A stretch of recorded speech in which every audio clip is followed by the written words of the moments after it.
I'm Wayne Cascio. Workplace flexibility is replacing the one-size-fits-all 9-to-5 way of working as employers focus more on results than on how much time employees spend at the office.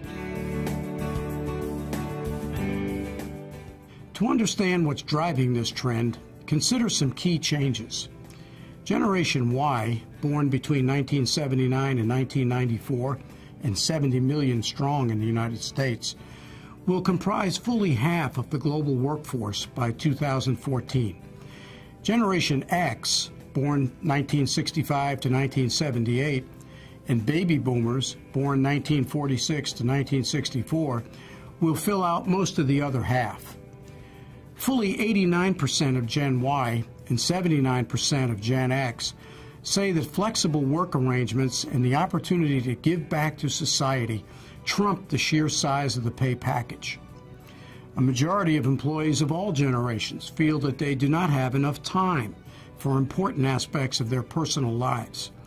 Ernst & Young is a global leader in assurance, tax, transaction, and advisory services with 152,000 people worldwide.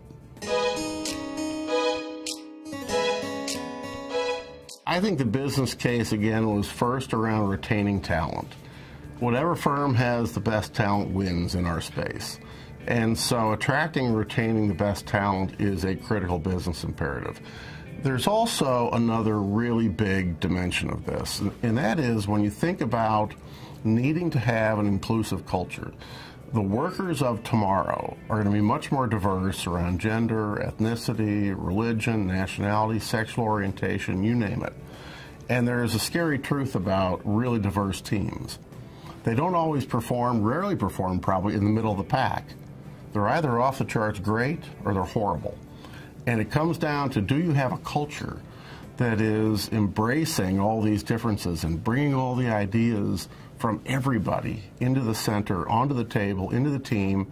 When you do that, magic happens. And so it's all part of being an effective, real service provider, is having the talent, flexibility is key to this, and having the culture to make all that great mix of people work effectively. Flexibility has always been important, but in today's fast-moving global environment, I think flexibility is perhaps more important than ever. Our clients demand flexibility, and we need to help our people and our partners be able to serve those clients. So we have to accommodate them. Gender roles at work and at home have changed significantly. Men and women are now almost equally represented in the U.S. workforce. Women are now just as likely as men to want jobs with greater responsibility, and almost 80% of couples are dual earners.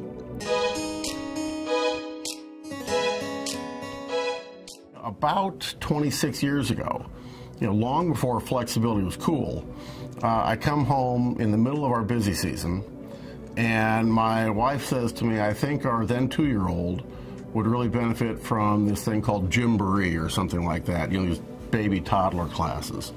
And I said, that sounds great. And she looks at me and says, and I think you should take him. It's 9 to 11 in the morning. And so, I just went to all of the partners I worked with and all the teams I worked with and said, you won't see me on Wednesday until noon. And so I started just doing it on my own, and I realized how important it was. When Jim Turley became the chairman in 2000, he continued the work of his predecessor, focusing on women and their needs for both flexibility and more formal flexible work arrangements. Yet he also expanded the goal. Jim wanted flexibility to be accessible to every person at Ernst & Young. Under Turley's leadership, the firm changed. If people wanted to work different schedules, Ernst & Young stopped asking them why and started asking their managers why not. Flexibility became more of a right for all, not just a privilege for a few. The results were dramatic. A year later, Ernst & Young retained far more women. It also retained far more men, not to mention the highest performers in both groups. And you ask yourself, is it better to have a flexible culture and keep all the great talent in the firm and use it as a vehicle to attract and retain more talent? Or do we want to keep the more rigid ways that we used to operate in and have people walking out the door? We'd rather have 75% of someone's time than no percent of their time.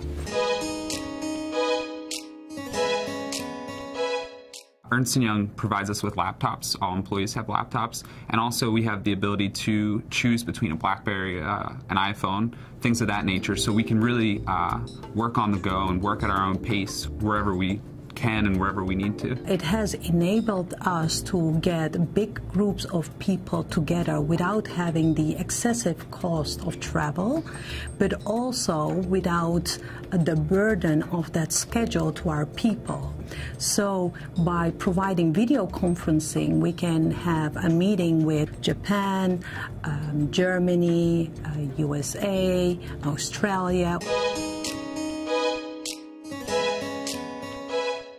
Flexibility sometimes is hard because it can come off as me as an employee, I can work 24/7, right? I have a laptop and I have a smartphone, so I can take work with me all the time. I think it's important, though, that both the employer and the employee have open communication in terms of expectations and what they would need the employee to do. So flexibility means different things to different people. It doesn't always mean do whatever you want. It really means do whatever you want within the context of a team. Every team doesn't do their flexibility in the same way. It's about the creativity at the team level to figure out what it is you need and how to serve our clients in a high-performing way. I've been here a long time, and people wanted it a long time ago as well, but people really didn't talk about it as much.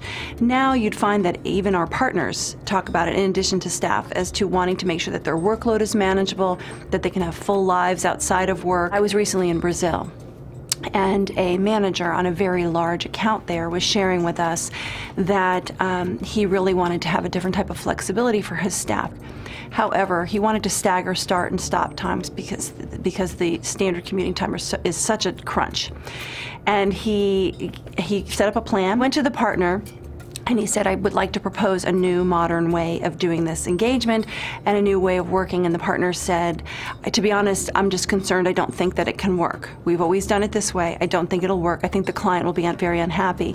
And he said, actually, no, we've been working this slightly modified schedule and getting all of our work done plus for the last few months. And it's been working, and the client is quite pleased.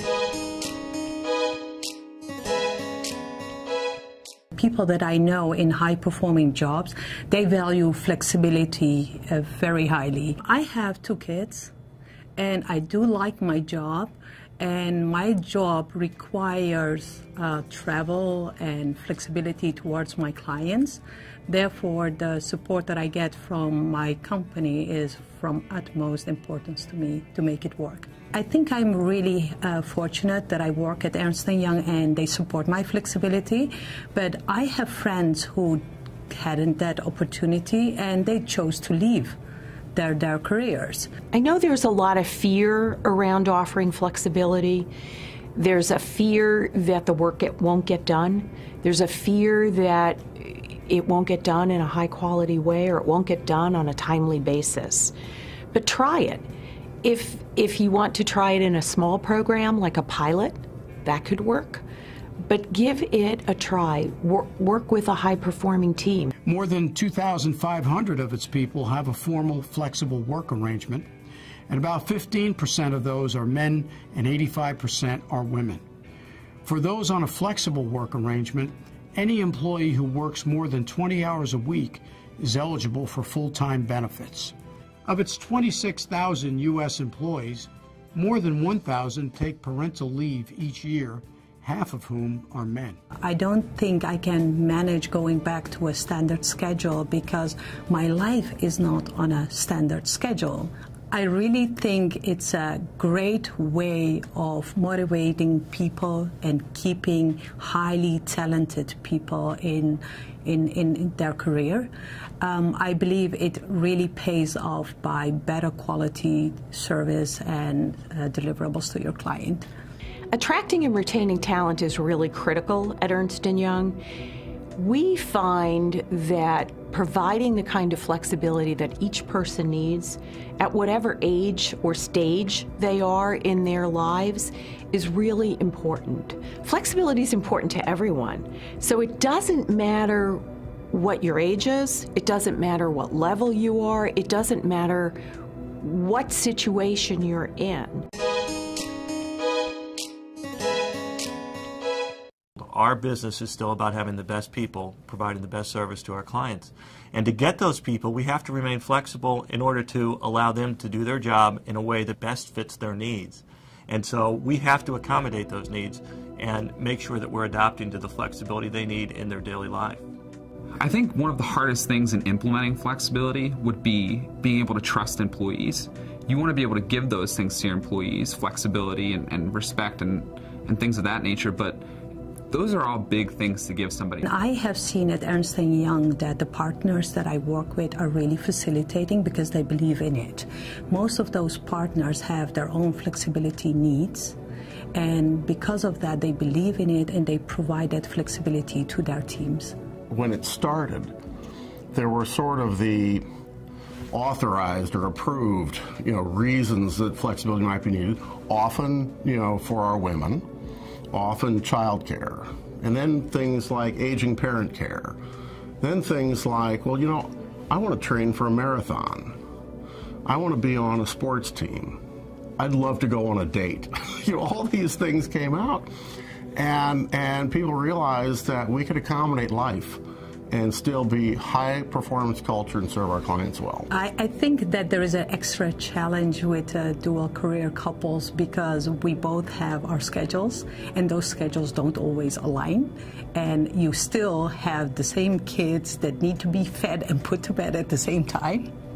So we always have to create sometimes weekly, sometimes daily schedules. As both I and my husband travel, we have been in scheduling nightmares. So I travel from Monday till Wednesday and my husband travels from Wednesday till Friday. One of the early obstacles we faced is whether our people believed that we were serious.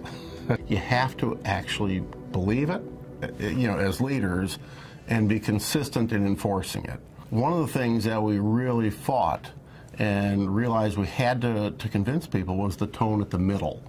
Because, anything that might be said at the top of an organization of 150,000+ people could be blocked in the middle, and then our younger people wouldn't get the benefit of it.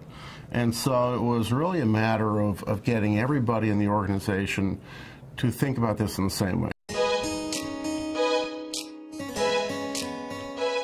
Just 2 weeks ago, I took vacation, and building such a strong connection and relationship with my team, I was able to take that vacation and not necessarily worry about projects that were underway and things of that nature.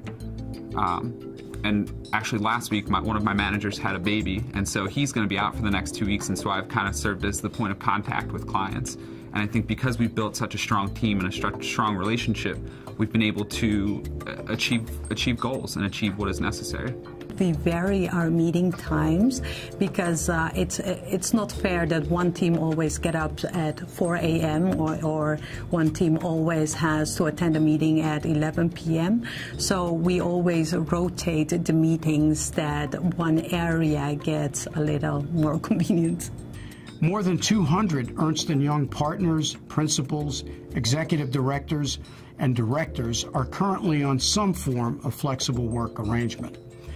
To date, more than 200 people have been promoted to partner, principal, executive director, or director while on a flexible work arrangement.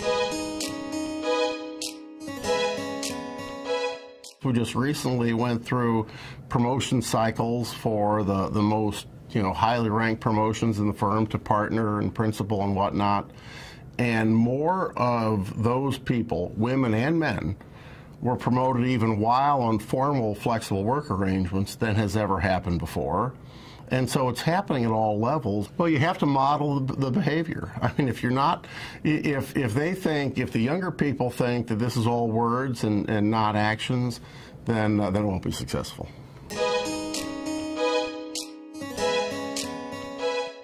Diversity is about the mix of our people, and inclusion is about having a culture that makes that mix work effectively.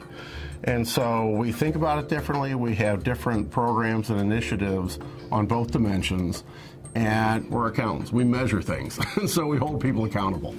Here, we want to make sure that we have as diverse a population as possible to represent not only the global markets and our clients, but also the diverse thinking and technical aspects on clients. The cultures are wildly different in different places.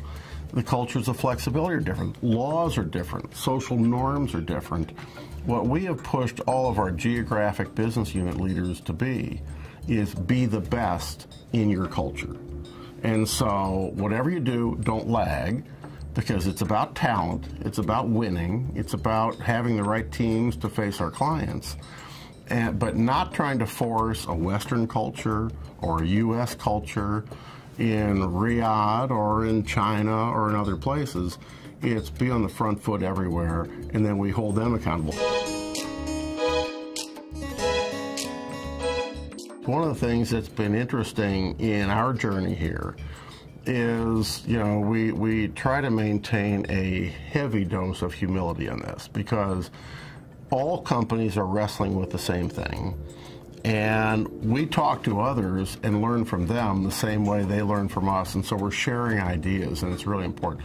The other thing that I would say has been a big help to us is be transparent. Clients also understand that, again, people first doesn't mean we make every decision for the benefit of our people. We're a high-performance, client-focused organization. If a client's in the middle of an SEC registration or a big M&A transaction, all hands on deck. We're going to take care of them. Some of the most important innovations we've made didn't come from this head, they came from their heads. And so, so nothing bad happens when our people bring ideas to us. Put flexibility in the hands of your people. Ask them what could work for them. Ask their teams what could work for the teams. And then let the people come to you with the ideas. Have them think about what could work for them, as opposed to you as the leader, the boss, trying to figure it out.